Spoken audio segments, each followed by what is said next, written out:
sits on a smoke cloud, thinking out loud, trying to be strong. It's so beautiful. Gorgeous woman. Absolutely. Well, welcome to the bigger picture. I finally get a chance to talk to you. I know it has been like I'm glad to finally get to you as well. I'm so happy to be here. Hello, Pastor Carter. I see you. What up, K.O. Capone, all the way from Georgia. What's up, everyone? What's up? What's up? Oh my gosh, Jenelle Simone is in the house from BET's Brooklyn Sky Blue. Yeah. So tell me about that experience before I'm going to start at the beginning, but tell me about that Brooklyn Sky Blue. So Brooklyn Blue Sky was a story that was created by Dewey Gerard and Raven Drummer. Dewey Gerard is an Emmy-nominated writer who works with Issa Rae. Raven Drummer is the personal casting director of Tyler Perry. So just to see these heavy hitters that I'm working with here. right. So we came together and put this project, Brooklyn Blue Sky, and I was so blessed to be cast as the lead, as Skylar, Sky of Brooklyn Blue Sky. And it was literally, this project was the best thing that ever happened to me because it really reaffirmed my passion for acting. It allowed me to have that verification, like I'm supposed to be doing this. Like this is where sometimes You need that. In this industry, you need that sometimes, because you go so hard and it just seems like sometimes it's like pushing a boulder uphill, so you need that. So that's what's up. That's what's up. Yeah. So what made you connect to the character? Tell me about the plot line. Tell us about the plot line. I don't know if y'all ready. So this particular character, so Skylar and Blue, they were college lovers, sweethearts, who in college got pregnant. Okay. So years later, Skylar's going through this transition where they gave up the child for adoption. And now she's going through this transition where she's trying to connect and find like resolution to what has happened in the past. So she reconnects with Blue. So Skylar and Blue are also writers. And so she finds this competition online that Netflix is doing. And she uses that as an excuse to reconnect to the character Blue. And Blue uses this as an excuse to find out what happened to this child that they gave up for adoption. So going through the series realizes that the child was never really put up for adoption, but her parents took on the child and raised the child as Skylar's sister. Wow, this is a very intense and heavy storyline. It's so good. And it's so funny because for me, I may not have gone through this specific, situation, but it allowed me to really deal with some stuff that we kind of pack away and then we go back to the resolve, like decisions that we've made when we were younger. Now that we're older, now we're like, okay, so how do I go back to make right what I have done because I wasn't really happy on how the decision turned out. Right. So it's kind of, you're able to, like you said, unpack those things and kind of go through the motions and heal. What do you do to get prepared for the role though? Like when you're going into work, like, is there something that you do, or do you just live with it? Or, you know what I mean? Or do you put it down sometimes, you know what I mean? And then go into work and put it back on? Or do you live with it for a while? So with any script that I receive, I read it complete. I don't just read my character, I read it complete and I sit back and I think about the character without judging. Okay. Everything you have to understand, we do things as a result of what we were brought up in. So you have to understand why this character decided to be the villain. Like that's why I love Cobra Kai right now. I'm so into that. Yes. Because it shows us why the villain became the villain. Without judgment, we're able to see like, oh my goodness, that's why Kreese is this way, or that's why Daniel's son. Well, actually, I'm not seeing Daniel's son no more. But I love that, to be able to look at a character and really break down why they do what they do. Why did they make these decisions? Whether I would do it myself or not, there was a reason why that character did it. And then I tried to make sense of that, because the audience, I want the audience to react. So I want the audience, if I do something that sounds absolutely crazy, I want the audience to be like, this girl done lost her damn mind. Why she do that? Great. Because I'm not you. I did, the character did this, made this choice. And that's what really gets an audience in, where they either love or hate a character. And so I love doing that first. Then throughout the filming, I tried to take a Methodist approach, where I stay in the character. That way I don't muddy it up or add my own influence in. So I try to stay, if this is who the character is, I try to stay in that. So that way everything that I do, whether I pick my teeth, I put up my ear, everything makes sense to that character. Yes, and it just continues to flow. You are the character. Is that a reason why you went into acting, so that like, what was the reason why? Like, when did you realize, what, this is what I want to do with my life? Because acting is hard to get into. It's a hard profession. Thank you for saying that. It's not easy. People see reality TV and they think all I need to do, I need a camera and I need, a monologue or whatever. No, acting is not easy. It is a whole, like, yes. And you know what? I realized that this is what I was meant to do. One, because I couldn't walk away. In the worst of it, when I didn't get a single audition, where nobody was talking to me, every single audition I did get, it was a rejection. I could not walk away. I couldn't do a corporate 9 to 5. I loved it. As soon as I got the call, I was like, yes, I'm there. Let's go. I love telling stories. I love becoming the characters. I love putting on this armor of this script. And that's why I knew that I definitely wanted to do this. But acting is not for the faint of heart. It is 98% of rejection. Every single day somebody's telling me no. And you gotta be crazy strong. Yeah, you have to. There's no sense. You have to be very, very confident to get those rejections back to back, and still know, you have to know that something is around the corner, So I commend you on that, because the industry, period, you gotta come out fighting, you know what I mean, and pushing and grind it out, So that's what's up. Now I'm gonna rewind back now. Okay. Where are you born and raised? Where do you like? I'm a New Yorker. I don't know if you could tell by my accent. I could tell, but I wouldn't want to assume. I'm from New York. Okay, I was born in Harlem. I now live in Staten Island. I'm New York all day. For real, I mean, I didn't want to assume. I can hear it, I can feel it, being a New Yorker, but I was like, I'm gonna just ask. Okay, all right. Now, anybody in your family, are they actors? Are they in the industry at all? Are they singers? Are they, instrumentalists? Or, or is this something totally you? Like, you're the first one in your family that's really doing this? I come from a long line of 9 to 5 workers. So it was interesting when I went to my parents and to my grandparents and was like, I want to be an actor. They was like, but is that going to give you a paycheck every other Friday? Old school facts. That's old school mentality too. Right? They was like, you still going to college though, right?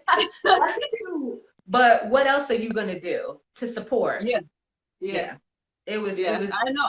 I feel you. Like that's cute. That's cute. But what are you gonna do to pay your bills?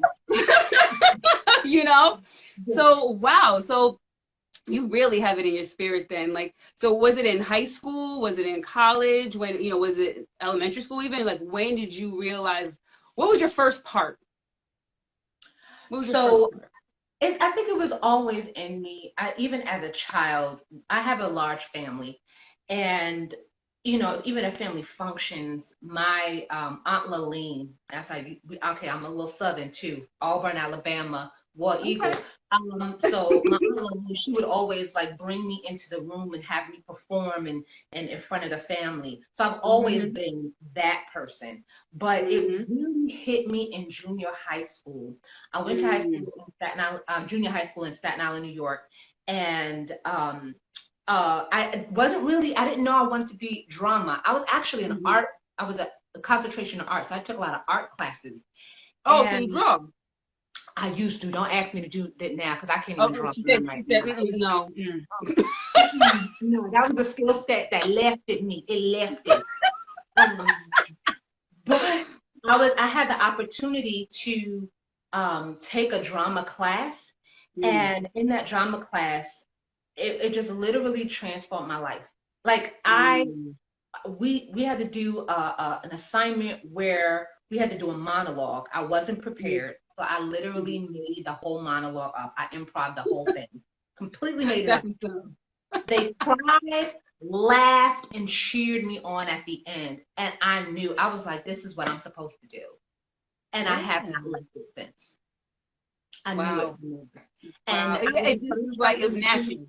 Absolutely. I was the first person in that school to receive a drama scholarship that was awarded by Mrs. McCormick. Like, just incredible. And ever since then, I was just like, you know what? This is what I'm supposed to do. Mm-hmm. And Mm-hmm. my parents, like I said, by the time it was time for college, they was like, so what you majoring in now? And I was like, well, how about broadcasting? That way I had a little bit, I was still in the entertainment world, but I could, that was me. But yeah. Yeah. Mhm. Yeah. Well, I mean, no, that sounds about right. That sounds about right. Because they know how hard it is. And I think the family, they get concerned, they want to make sure that you're gonna be okay. But when you just know, you know what I Yeah. mean? This is what I'm supposed And to do. you're doing your thing, you're doing your thing out here. Now you come from a mixed background, pretty Yes, much. I'll call it a mixed background. yes, Um, you are like Afro Latina, I am. I just am. black I'm and black and I'm Puerto so Rican. okay. Tell me about that. Now, I have friends that are, so I already know, I kind of have an idea as to the challenges, Mhm, the challenges that mhm, occur. Tell mhm. me what your experience has been. It's so funny because people they don't think that it counts. They don't think like you say, oh, well, it's the same thing. No, like there is a whole culture that Mm-hmm. will deny me because I'm black. There's a Mm-hmm. whole culture that will deny me because I'm Hispanic.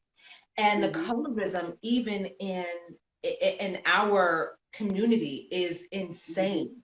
To hear, Mm-hmm. oh, you got that good hair.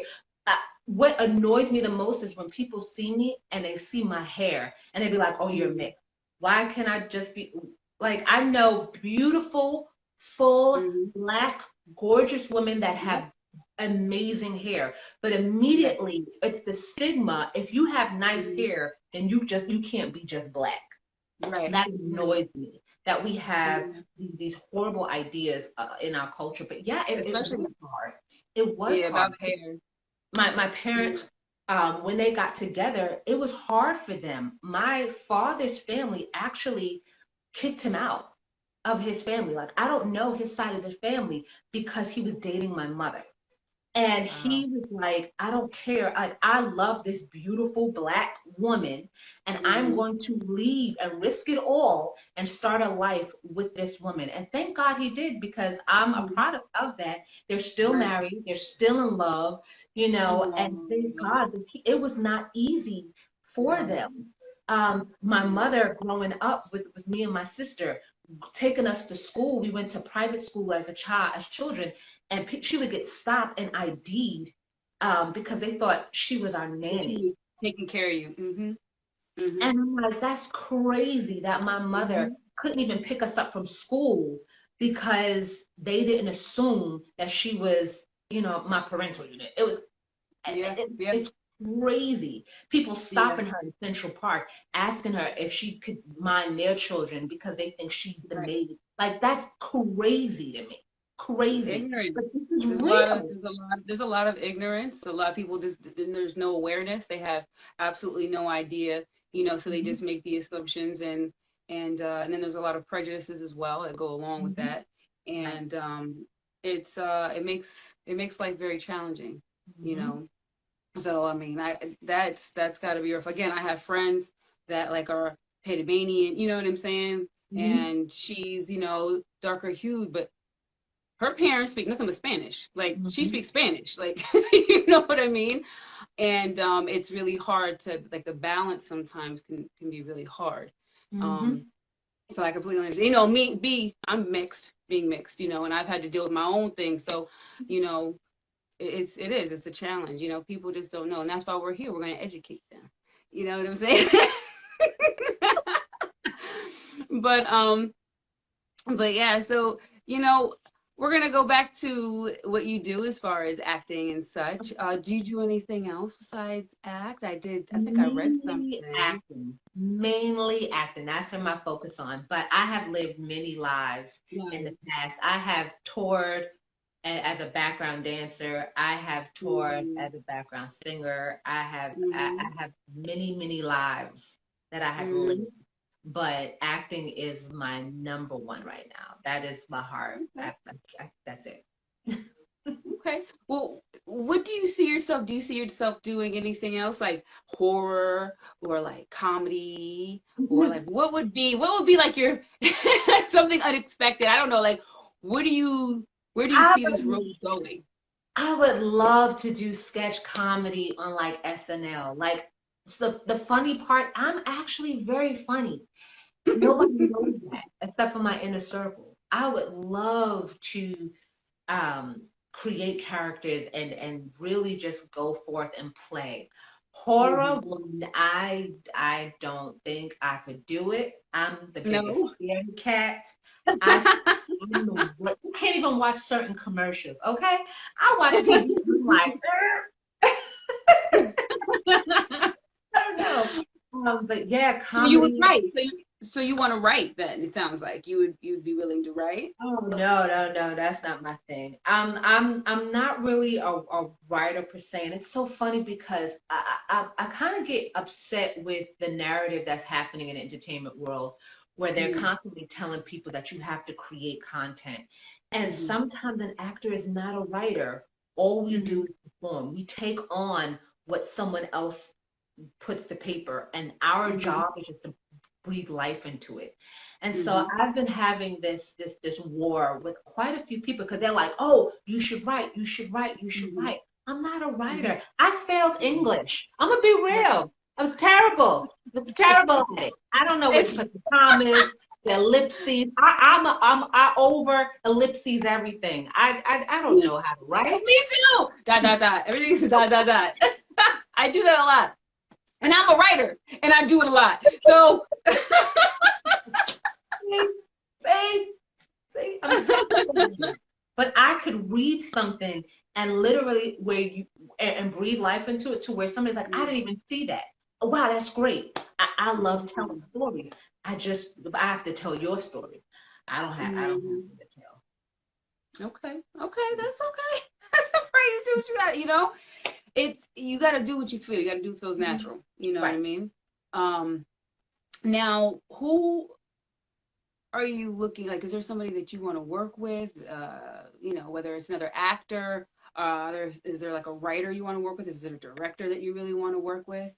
You know, it's so funny because as an actor, we're never taught the business of acting, right? So Mm-hmm. what we do, we only see what's on TV, and Mm-hmm. then we say that's who we want to work with, no one else. So with a lot of Black actors, we took the Kool-Aid and we Mm-hmm. said we need to work with a man that goes by Tyler Perry. And so a lot of us have made the mistake.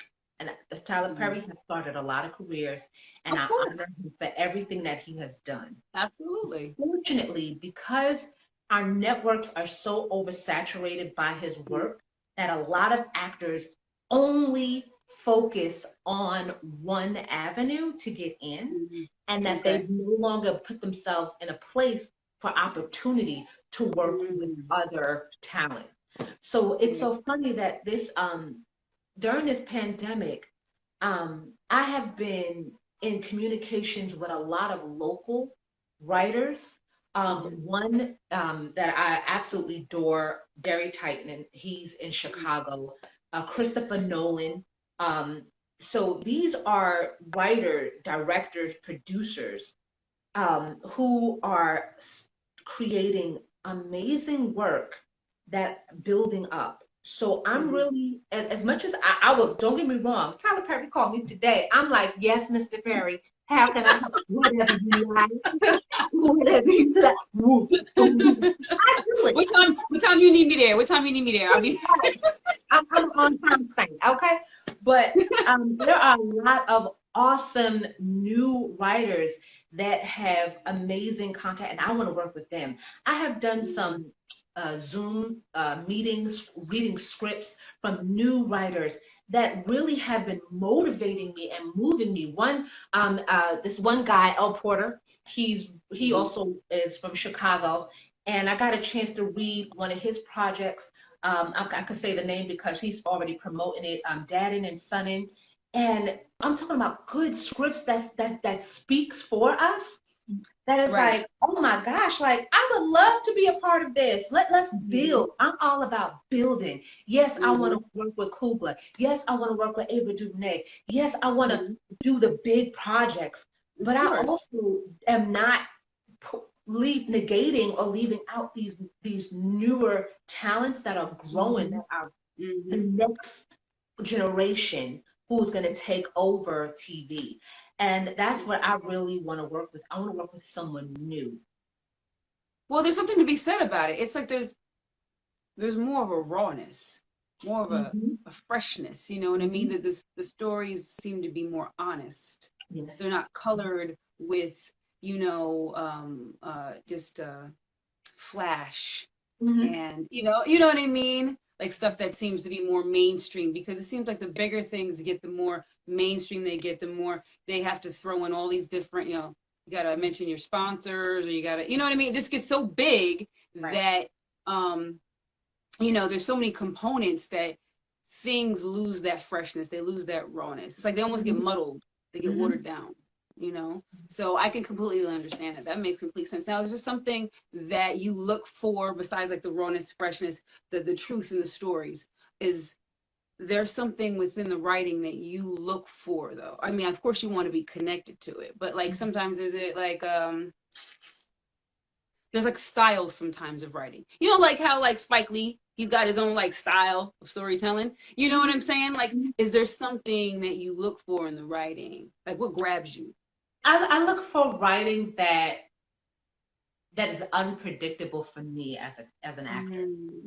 I love writing that, almost like reading a novel where you're so sucked into the character, into the life, that you root for them, or you despise them and can't wait to see the editing instructions.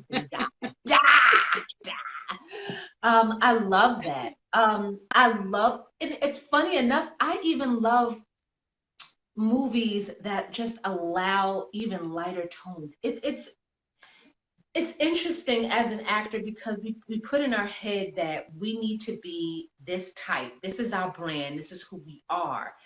But the whole reason that we became actors is because we have this ability to be the chameleon, to be all of these different things. And so I love, even when I get a script that's so anti-brand for me, because it's like, oh, now I get to play. Oh, now I get to be. But yeah, I love scripts that really, where I either I root for them to win, or I want them to be buried in 6 feet deep. But I love scripts like that. That's just like captures me and puts me in a whole realm. I love that. Love that. Excellent. I mean, I'm looking forward to see. I'll be honest, I don't watch a lot of TV. Okay. I'm so busy. But I want to watch Brooklyn Sky Blue. Wait, when is it on? Like what time? What day? So Brooklyn Blue Sky is on BET Digital, their streaming platform. There is it's also on YouTube, so you can Okay. binge watch the series as well on Mhm. YouTube. You can look it up. It's on BET's channel. Mhm. But no, it really is a beautiful story. It is so well directed. I mean, just the most beautiful imagery. It just shows Mhm. us. And if you only knew, we shot that like in 4 days, an entire series in Wow. 4 days. It was such an amazing cast. Once again, shout out to Raven Drummer. This is why you do what you do.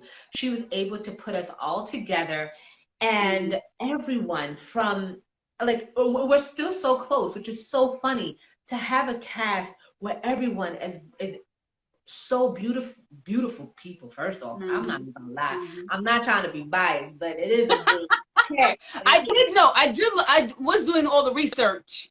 I did see a very, very attractive cast, I must say. And So, so and everyone was just so talented. And I think we all came in with the idea of having fun. It didn't even mhm. feel like work.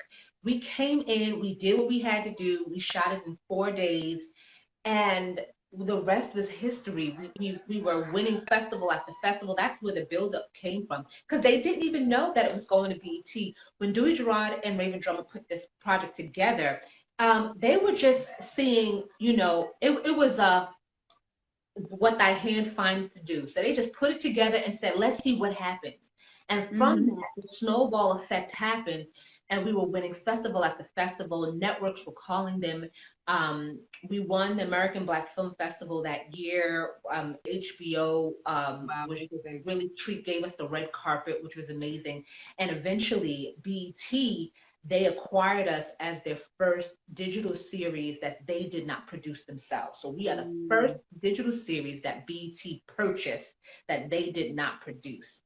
Wow. And it was just like incredible to Mhm. have it. It was so validating for all of us. But yeah, so we have this project, and now we're moving on to all these different things. Michael Aloyede, oh my gosh, I love him. Like I can just put him in my pocket and take him everywhere I go. Just an incredible actor. Um, uh, we're all just like building and growing, and that's Mhm. the whole idea. I didn't know of Dewey Gerard at the time, and Mhm. from that project now, he's, like I said, Emmy nominated after he's Yeah, done that's King big. Arthur. Issa Rae Productions picked that up, and now he's Emmy nominated. I mean, like, you never know who you're working with, and sometimes we get Mhm. so focused on the large picture that we don't know who we're meeting along the way. You mean the And that's bigger what's picture? really important. You mean the bigger? You mean the bigger picture? Oh, yeah. I see what you did there, girl. Shameless plug. Sorry, I heard it. I had to jump in there. I'm sorry. I was listening though. But yeah, and that's what it is. You never know who you're It, meeting along the way. it's funny that you mentioned Issa Rae because I can so see you working with her. I I can so see that. The energy, you know what I mean? We're putting it into the universe. It's gonna happen. We're Yes. gonna make that happen. Now, Mhm.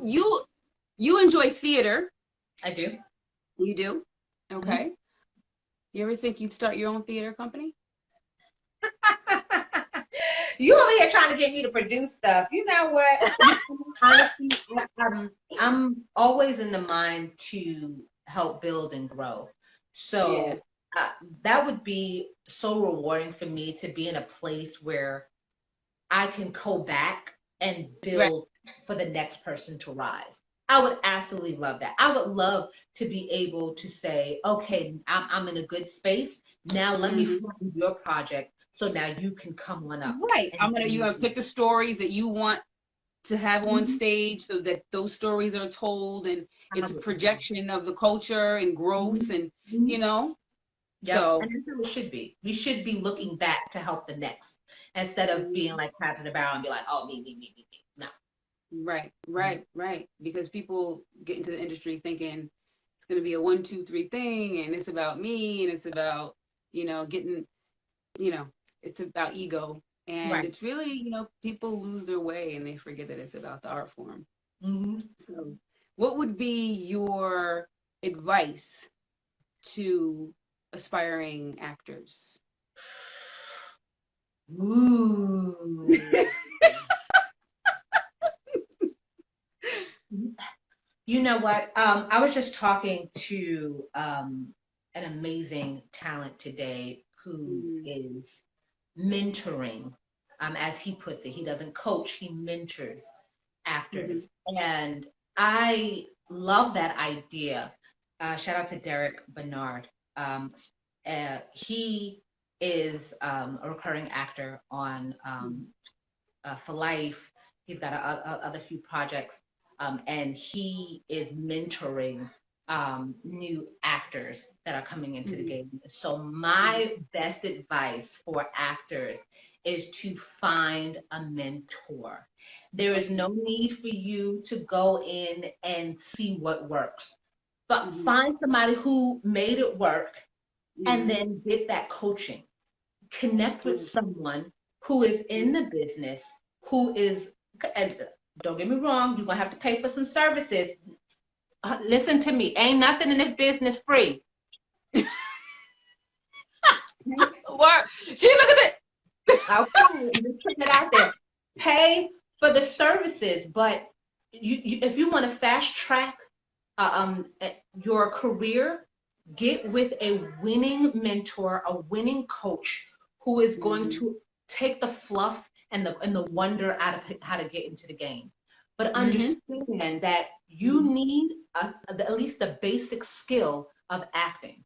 You need mm, to take the initiative to take the class, learn Meisner, learn Chekhov, learn Chubbuck, learn a technique, and right. then learn the business of acting. Derek Bernard, Christine Horn. There's so many, Dewan Johnson. There are so many amazing acting coaches who are willing to give you their services to teach you Mhm, what not to do so that way you're not wasting time. But understand, in order for you to really travel, you're going to need a tribe. You can't do this by yourself. mhm, This is not a business. right. You're going to need an agent. You're going to need a manager. You're going to need a team behind you to work it. It's very hard to do this by yourself. And Mhm, when you start building that, you'll notice that you'll fast track it with a 10-year overnight success will happen a lot faster for you right. than just Right. winging it. Don't wing it. This is not a business to wing it, especially not now. And people don't realize, like you said, you got to pay people for their services. There's nothing out here, I mean, somebody taking you under their wing, I mean, and not having to pay for it, it can happen, but people work hard in this industry, you It know? costs money. It costs Yeah, money. it If costs you're an money. actor, you don't just sit there and just go to an audition and then get it. No, you got to pay for headshots. Headshots for Mhm, well, a good headshot is going to cost you money. You're going to need a website. A good website, unless you mhm. know how to freak it on Wix and make it happen, Captain, it's going to cost you money. Even for auditions, especially now, you're going to need to go to a self-tape studio. To have a good self-tape studio, it's going to cost money. You need an Yeah. acting coach. I coach. I don't do Mhm, auditions on my own. I go to a coach, especially for a series regular, a lead role. I go to a mhm. coach. You're talking about $100 a pop. That Yeah. it costs money to do this. And any real respected actor is paying the Mhm, money because they're not winging it. Because I'm going against big artists. I'm going against people that you see on TV every day. And for me mhm, to compete, I gotta train. For me to train, mhm, I gotta pay up and get into the mhm. gym, the actor's gym, the real Yeah, gym. Oh, I need to go to the gym. Oh, I but need to go to the anyway, gym but too. like it's so really important. And when you realize that it does cost, but if you're spending the money right, that's why it's so important to find a mentor. It's so important to find a coach. That way you don't have to waste your time and waste your money on fluff. You get right to the business and get it done. That's the best Yeah. advice I can give an actor. Yeah. Yeah. And they have to, and people, there's something to be said about being very flexible. These auditions, they can pop up in like an hour. Oh, there's an audition. You have to be flexible and you have to be reliable, you know? Yep. Flexible, reliable. Listen, people. Because they just think that it's going to be handed to them. There's a lot of entitlement. There's a lot of entitlement that's happened. Thank you. A lot of, it's so funny because there are YouTube, TikTok sensations, Instagram sensations, and they've been very successful at growing a following, and they think that following is going to translate into the business, and it doesn't. That following is not going to get you on set with Meryl Streep, with Angela Bassett. No, it takes a lot of work. And the problem is that a lot of people, especially nowadays, they want this microwave success. They want to put their popcorn in a microwave, put a minute, let it pop off, and then reap the rewards. And that's not what it is. And we see so many of these Hollywood stories where it happened overnight and they became this $1 million success because of their quippy videos that they've done.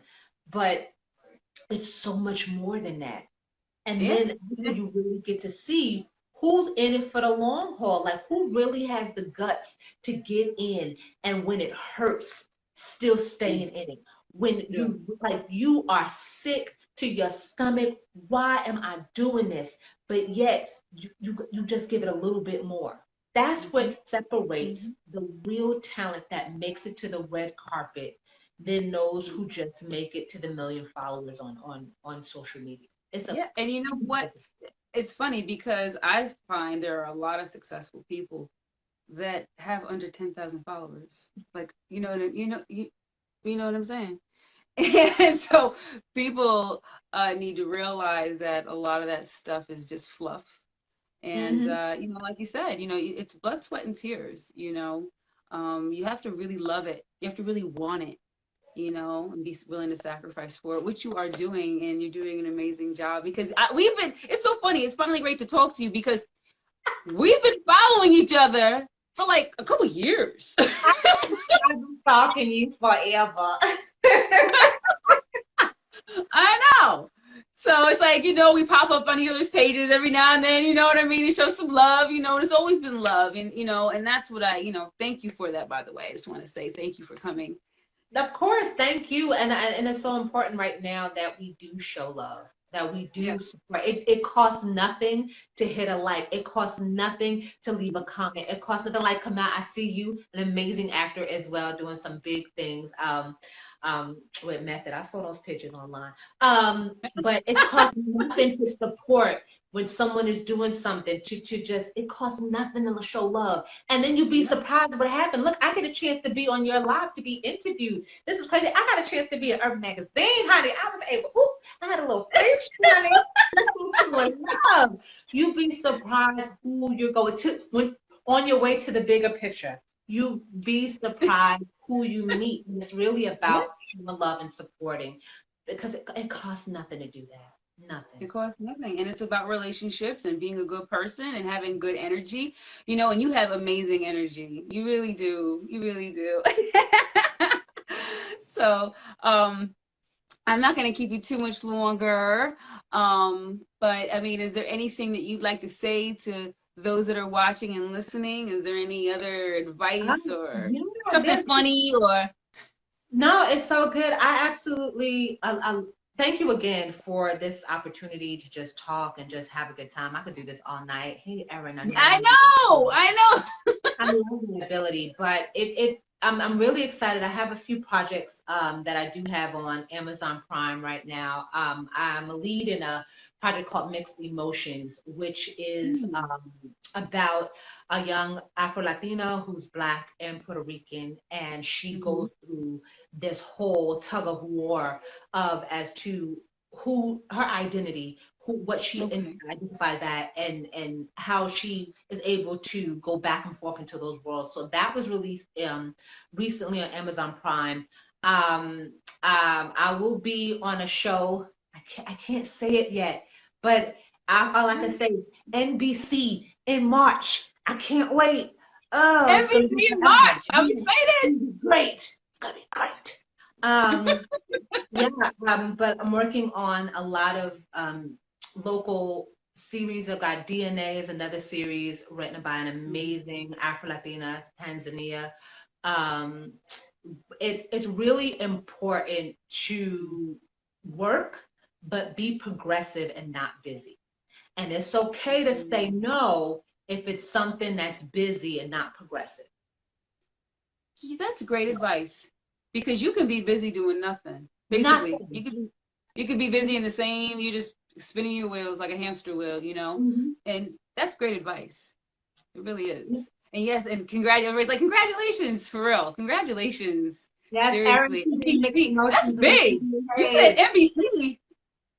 Oh yes, NBC. I cannot wait. Ooh, I can't wait to. Ooh, of course, we can't say nothing. But wait until wait. I'm gonna keep my eye out. I know everybody's gonna keep their eye out. I want to hear about this. I want to hear, when are they gonna be able to drop the information? When will you be able to tell us? As soon as the new season starts, because right now we're in the winter recess right now. So once the spring happens and they'll start promoting a lot of shows, because they have a lot of cult fans. So that's how you know it's a big show. Wink, wink. I can't really say, so that way the audience don't already pre-write what the show is. They love for the audience to be surprised, so they tell us that we can't say nothing until the show airs. But trust and believe, when it's time, the bells will be ding, ding, ding, ding, ding. It's a big show that I've manifested in my life. That's a hint right there. I hope you got that. Yeah. Okay. Yeah, really excited about that. Yes, we're all pretty excited too. See, I'm so excited. Somebody just put, seriously, that's big. That is huge. What are you going to do to celebrate? What are you doing to celebrate? You must be doing something.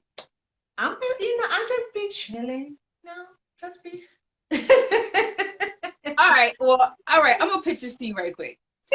How about my birthday's at the end of February, and my business partner Ben's birthday is at the end of March. So we like to try to do something sometime in between, and we all in New York.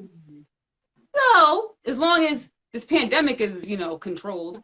I would meet y'all for real. That would be a treat for me in itself to come and celebrate. Yeah. That would just go out and grab a glass of wine. We can celebrate your win. Celebrate up being another year older. And that's a blessing, okay? It is a blessing. It is. I'm just sometimes it's hard for me to wrap my head around, though. You know what I mean? I'm showing that on your Instagram too. I see what you be doing.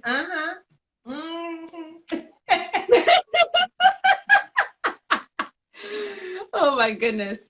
Well, my love, it has been more than a pleasure. Seriously. I got a whole friend. I got a whole friend out here. So I will absolutely be letting you know when we're gonna be down there. And I'm definitely gonna be everybody's gonna be looking out for you on NBC, and watch Mixed Emotions, everyone, on Amazon, and get to Brooklyn Sky Blue.